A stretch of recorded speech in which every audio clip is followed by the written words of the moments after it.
Y ya estamos conectados con el exministro de Salud, Óscar Ugarte, para conversar con él sobre estas propuestas que se han expuesto a lo largo de las 3 horas. Una de ellas, y la que a mí me ha llamado más la atención, exministro, ¿cómo está? Buenas tardes, es esta intención de unificar el sistema de salud.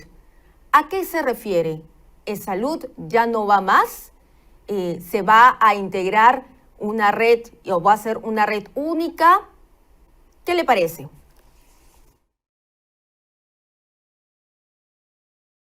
A ver,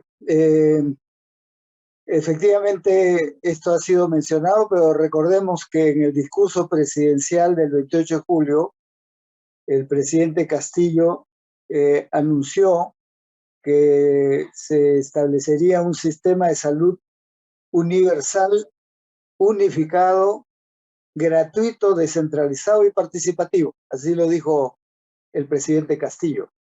Entonces se esperaba que ahora en el discurso del Premier esto esté desarrollado. Pero lo que han dicho son dos cosas que resultan un poco contradictorias.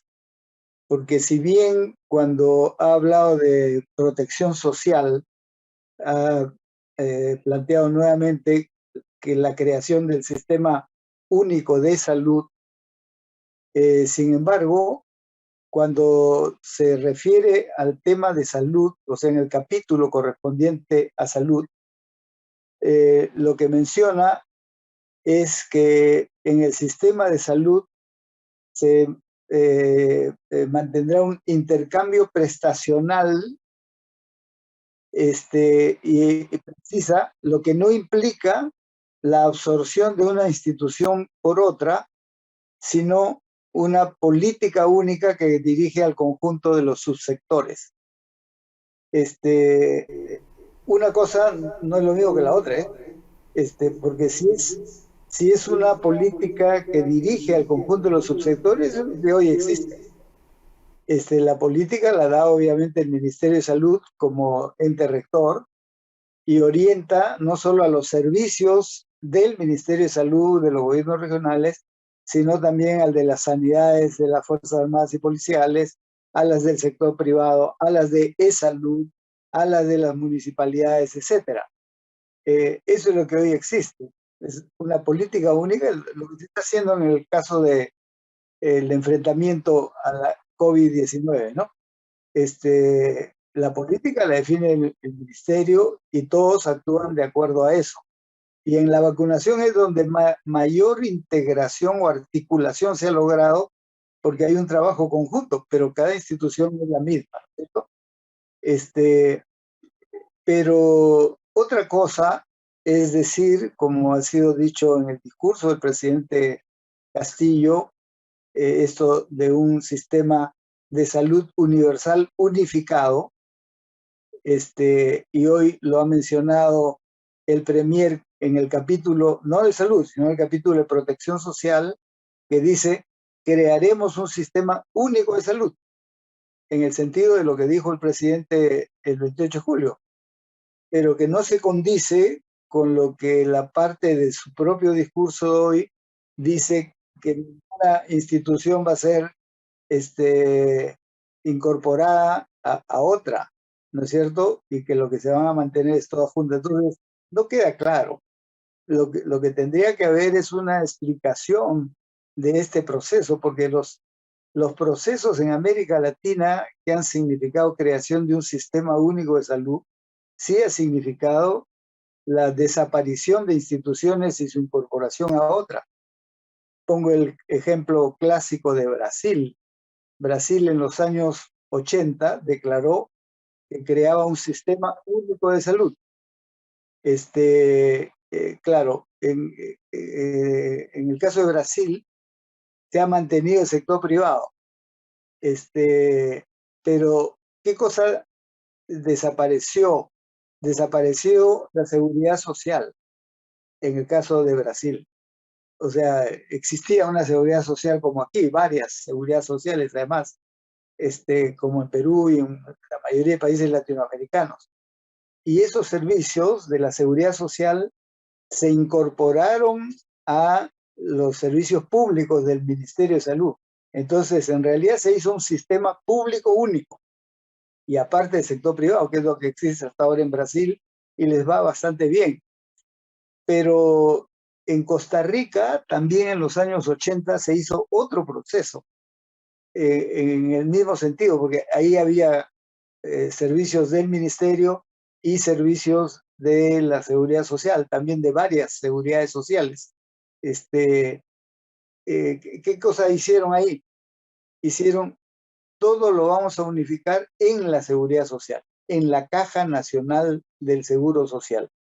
Entonces, todos los servicios públicos del ministerio, hospitales, centros de salud, etcétera, han ido pasando progresivamente a la Caja Nacional de Seguro Social.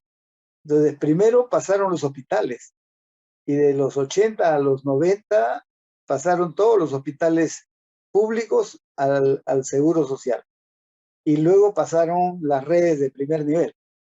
Entonces, ahí ha habido fusión y desaparecieron unas instituciones u otras. Pero otros casos en América Latina mantienen los diferentes subsistemas, el caso Perú, pero también lo mantiene Chile, etcétera. Pero no es obviamente un sistema único de salud, son varios subsistemas que se están articulando con las políticas, ¿no es cierto? Así ¿Convendría? existe en México, existe en Argentina, existe en Uruguay. En este caso, el gobierno va a tener que explicar qué cosa es ese sistema único. Y lo que yo entiendo es que hay una oposición clara a esta fusión en un sistema único. Y la oposición proviene de la seguridad social. La seguridad social no desearía que todo el seguro social se incorpore al sistema público, ¿no es cierto? Pero de otro lado, ni el ministerio ni los gobiernos regionales están por pasar los servicios a la seguridad social. Entonces, eso tiene que ser aclarado. Y el presidente actual de la seguridad social, el doctor Caruapoma, lo ha dicho explícitamente. Ha dicho, nosotros mantenemos la seguridad social y no vamos a disolver la seguridad social. Pero ¿cómo, ¿cómo se compatibiliza eso con esa propuesta de sistema único de salud, ¿no? Yo creo que hay todavía una confusión. Para los efectos prácticos, lo que va a subsistir, digo yo, es lo que ya existe, que Ministro de el Salud. ministerio tiene su servicio de salud, la seguridad social tiene los suyos, la sanidad es los suyos, el sector privado, y se articulan en redes integradas, pero donde todos coexisten, digamos así, ¿no? Yo creo Conviene que ese es hacer el una proceso. unificación del sistema de salud en estos momentos donde el gobierno tiene que enfocarse en la vacunación de todos los peruanos. Conviene hacer o hacer realidad esta propuesta cuando la prioridad en esos momentos es la vacunación. Claro, efectivamente lo que hay que hacer es mantener lo que se está haciendo, que es un trabajo conjunto, ¿no? Y eso es muy positivo porque eso permite mayor eficiencia. Una de las cosas que se demuestra en sistemas así fragmentados como es el sistema del país, es que hay mucha ineficiencia, porque tanto el ministerio compra por su lado determinados insumos, camas, oxígeno, etcétera, y por otro lado la seguridad social o las sanidades. Eso genera ineficiencia. Pero justamente lo que se ha logrado durante la pandemia es trabajar en forma conjunta, porque además, dicho sea de paso, la seguridad social hubiese quebrado el año pasado y este año si es que el Estado no le pasa dinero, y eso nunca había sucedido. Pero tanto el año pasado como este año, el Tesoro Público le ha transferido recursos a la seguridad social, que no, porque con sus propios ingresos no la hacía, no podía, porque necesitaba contratar más personal, contratar oxígeno, los servicios de alto flujo, etcétera, etcétera, y no tenía recursos para eso la Seguridad Social.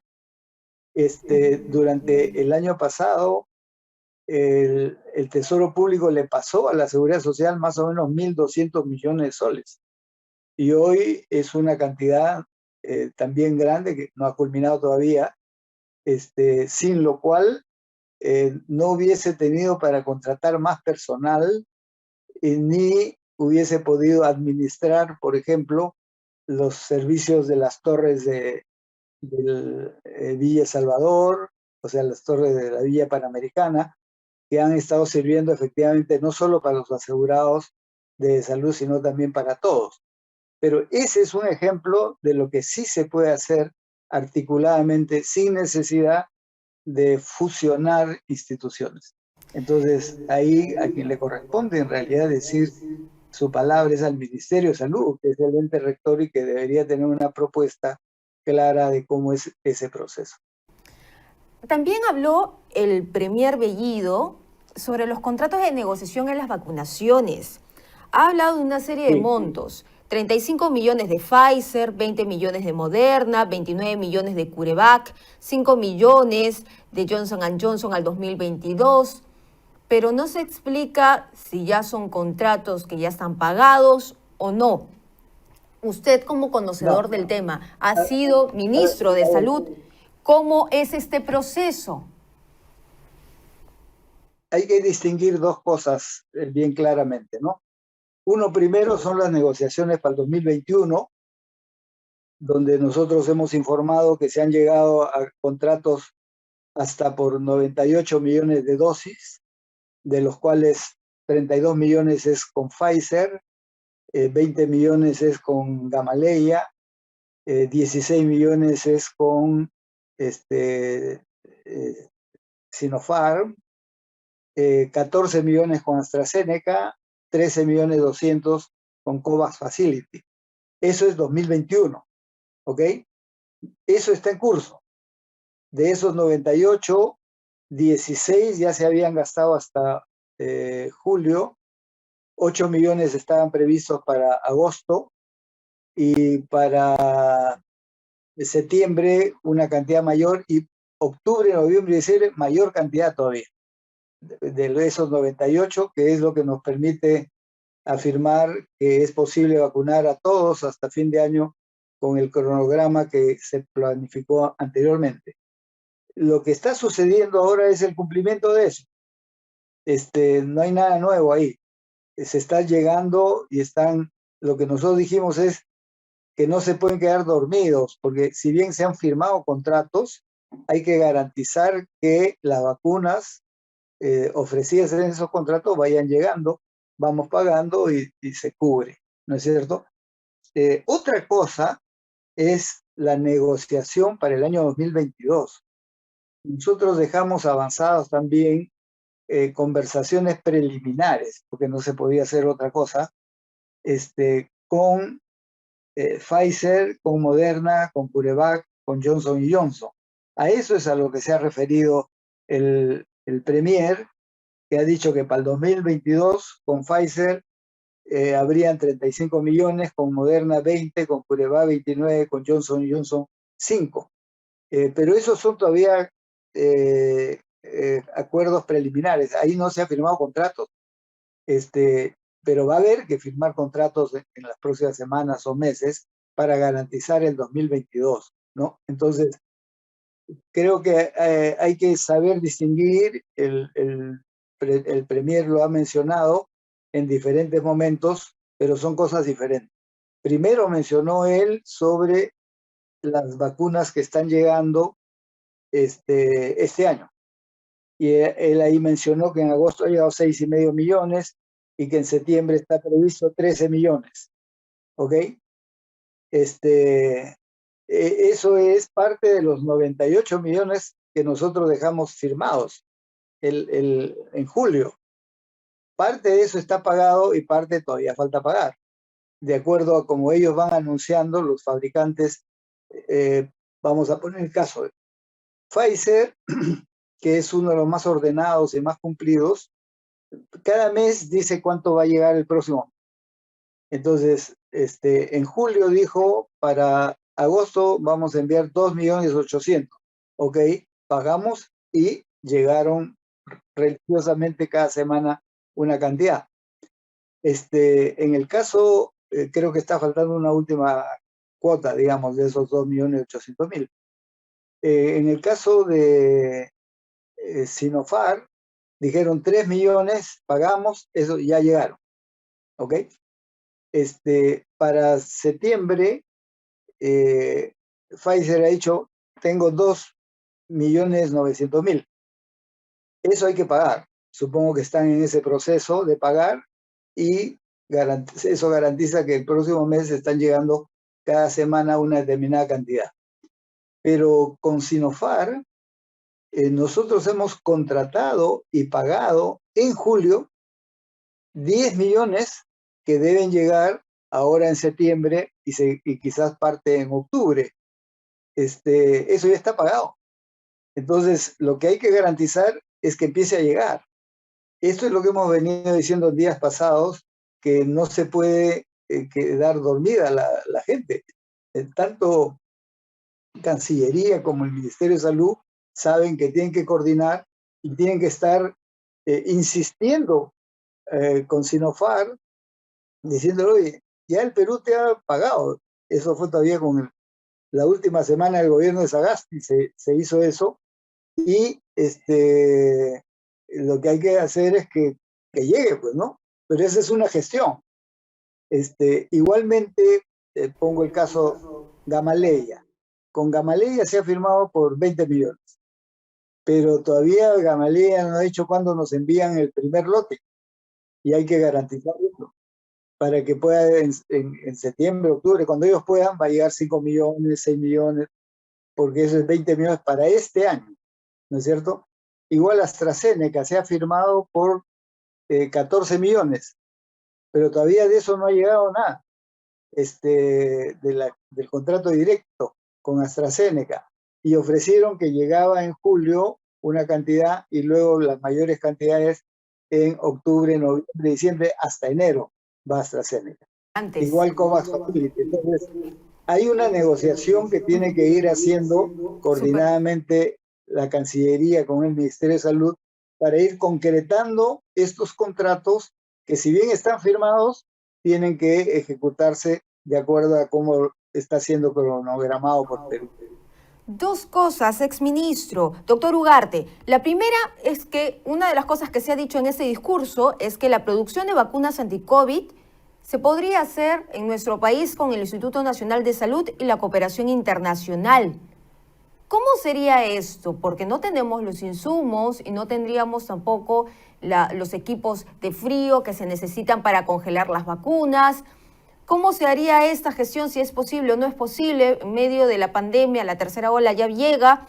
Y también ha hablado de que en septiembre se busca inmunizar al 50% de la población. Si ya hemos visto que ha habido un retraso, que todavía la gente no ha recibido, un gran grueso no ha recibido la segunda dosis, tiene cierta renuencia, ¿cómo se va a trabajar con el 50% de la población inmunizada hasta septiembre? Sobre lo primero que refieres respecto a la producción de vacunas en el Perú por el Instituto Nacional de Salud. Esta es una aspiración, pero sobre eso no hay nada concreto, es decir, de vacunas de sistema anticovia, porque el Instituto Nacional de Salud ha venido produciendo, por ejemplo, vacunas contra la rabia desde hace muchos años, de varias décadas.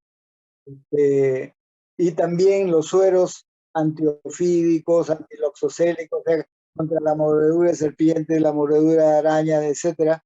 Ese es un tipo de producción que el Perú, a través del Instituto Nacional de Salud, viene haciendo desde hace tiempo. Pero aquí estamos hablando de otra cosa. Es de la producción de vacuna anti-COVID. Pero eso no es sencillo, ¿eh? Eso, por eso él ha dicho mediano plazo, yo diría mediano y largo plazo. Nada de eso se puede concretar para el próximo mes o los meses siguientes ante el riesgo de una tercera ola, porque hay que desarrollar toda una capacidad productiva que que demora meses y años. Una capacidad de investigación y de producción que todos los que están familiarizados con la producción de medicamentos y de vacunas saben que toma tiempo.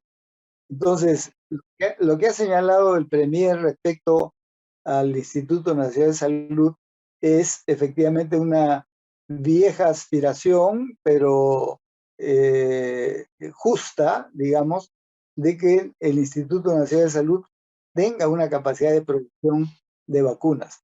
Pero para un primer tramo, hasta donde recuerdo, porque el Instituto Nacional de Salud lo ha propuesto así, se requería, por lo tanto, una inversión de 300 millones de soles.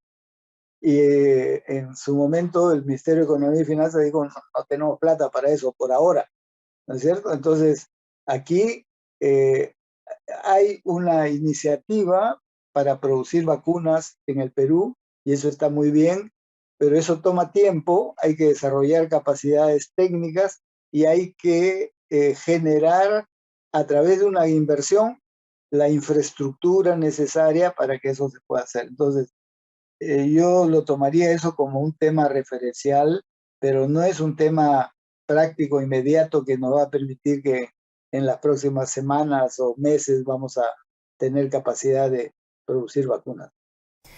Entonces, yo le quiero preguntar, él ha dicho también el Premier que va a pedir al MEF un presupuesto de 2.800 millones de soles para enfrentar la pandemia. ¿Esto es posible? Porque si bien es cierto, el MEF ha dicho que no tenía esos 300 millones de soles en esos momentos por la crisis y porque tenían que enfrentar también o ver, articular cómo era la forma más rápida de vacunar a todos los peruanos. Esto, lo que ha dicho el ministro Bellido, el Premier, de pedir un presupuesto de 2.800 millones de soles para enfrentar la pandemia, ¿se puede hacer en este momento de crisis? ¿Tiene la capacidad? Se puede hacer, y le cuento. El año pasado, el presupuesto, o sea, el 2020, el presupuesto del sector salud era 18.500 millones. Cuando empezó la pandemia se vio que ese presupuesto no alcanzaba. Y con buen criterio, el gobierno de entonces empezó a transferir recursos al Ministerio de Salud para contratar más personal, para comprar pruebas diagnósticas, para comprar medicamentos, para comprar camas, UCI, etcétera, etcétera, y oxígeno. Con eso, el presupuesto el año pasado subió de 18.500 a 27.500 millones, ¿ok? O sea, el año 2020 terminó salud con 27.500 millones. Sin embargo, el Ejecutivo propuso al Congreso y el Congreso del año pasado aprobó en noviembre un presupuesto para salud que empezaba en enero de 20.900 millones. Es decir, a diciembre se estaba terminando un periodo de un presupuesto de 27.500 y en enero el presupuesto era de 20.900, muy por debajo, 6.000 millones menos. O sea, totalmente desfinanciado. ¿Y por qué? Porque el supuesto es que no iba a haber segunda ola. Entonces dijeron, ya no vamos a gastar en personal, no vamos a gastar en esto, y le mocharon al presupuesto de salud. Pero como todos sabemos, ya en diciembre empezó a iniciarse la segunda ola y en enero ya está subiendo verticalmente la cantidad de casos fallecidos, etcétera. Entonces, el gobierno Sagasti lo que tuvo que hacer, y el Ministerio de Salud lo fue proponiendo, es hay que incrementar el presupuesto del sector salud. Que había sido 27.500 hasta diciembre y que a partir de enero era 20.900, una barbaridad. Entonces, desde enero, febrero, marzo, se ha ido incrementando. Hasta el 28 de julio, cuando hemos salido, nosotros habíamos incrementado el presupuesto de salud hasta 27.900 millones. O sea, 7.000 millones más de lo que tenía en enero. Esto fue el aporte que el Tesoro Público se hizo para salud. Y ya estaba como el presupuesto del año pasado, pero a julio, pero había que seguir gastando. Entonces lo que dejamos previsto son gastos adicionales para hasta diciembre, porque hay que seguir contratando personal, porque hay que seguir comprando medicamentos, plantas de oxígeno, etcétera. Y nosotros estimamos en 2.800 millones más. Ese presupuesto estimado adicional es lo que ahora le correspondía obviamente a este gobierno aprobar. Y en buena hora, efectivamente así lo informó el ministro de Economía hace algunos días y el Premier lo ha ratificado. Son 2.800 millones adicionales a los 7.000 que le pusimos para que crezca el presupuesto de salud, y con eso, de 27.800 más 2.800, vamos a estar ya en un poco más de 30.000 millones. Presupuesto récord de salud en toda la historia. Y está bien, porque se necesita. Y eso está bien, y el Premier lo ha ratificado. Pero, ¿cuál es el paso siguiente a eso? Eso tiene que estar incorporado en el siguiente presupuesto 2022, pero desde ya. ¿Por qué? Porque el Ejecutivo tiene que entregar a más tardar el 30 de agosto el proyecto de presupuesto del 2022. Y ahí, en el caso de salud, no debería repetirse lo que fue el año pasado, que para el siguiente año le bajaron. No, aquí vamos a seguir teniendo problemas con la pandemia. Esta tercera ola, si aparece, nos va a llevar más allá de diciembre. O sea, puede empezar en cualquier momento de aquí a fin de año, pero su curso nos va a tomar más tiempo. Entonces hay que tener un presupuesto que garantice todo lo que se ha avanzado ahora en camas UCI, oxígeno, personal contratado, etcétera, ¿no? Entonces, lo que él ha anunciado está bien, pero esto tiene que ser complementado con el proyecto de presupuesto 2022 que el Ejecutivo tiene que entregar al Congreso, y el Congreso debe aprobar a más tardar a fines de noviembre. Ya con esta pregunta ya nos retiramos, ya terminamos la entrevista, porque yo quiero saber, doctor Ugarte, si le convenció el discurso del Premier Bellido, qué le faltó según su juicio, de manera muy rápida y breve, porque la pandemia también lo merece. Claro, yo creo que lo que amerita es darle continuidad a las políticas que hemos iniciado anteriormente y que es adecuado mantenerlas, como es por ejemplo, este tema de la vacunación. Ahí hay que continuar con el cronograma establecido, con la implementación de los contratos establecidos hasta fin de año, y suscribir los contratos, o sea, adelantarnos, ¿no es cierto?, los contratos para el año 2022. Y eso, dicho sea de paso, va a garantizar, si se cumple el cronograma que dejamos establecido, que incluye hasta fin de diciembre, no solo a los mayores de edad, sino también a los chicos de 12 a 17, esto nos permitiría, estando ya vacunados los maestros y vacunados por lo menos los chicos de 12 a 17, empezar la presencialidad en las zonas urbanas desde el principio del próximo año. Pero iniciar la presencialidad en las zonas rurales ya desde este segundo semestre del 2021, porque ya los maestros rurales ya están vacunados todos, porque eso se inició en julio y eso ya cumplió su objetivo. Entonces, en primer lugar eso, pero en segundo lugar, enfrentar la tercera ola, y eso que hablábamos al principio, hay un mensaje contradictorio respecto al Sistema Único de Salud. Yo estoy de acuerdo que debe articularse mucho mejor el sistema de salud, pero esto implica precisiones, ¿no es cierto?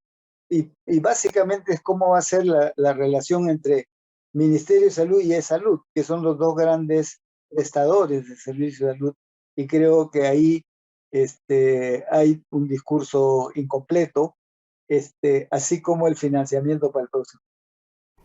Muy bien, muchísimas gracias, exministro Óscar Ugarte, por acompañarnos en este análisis del sector salud, del discurso de Guido Bellido presentado hoy para el pedido de confianza ante el Congreso. Muchísimas gracias, muy amable.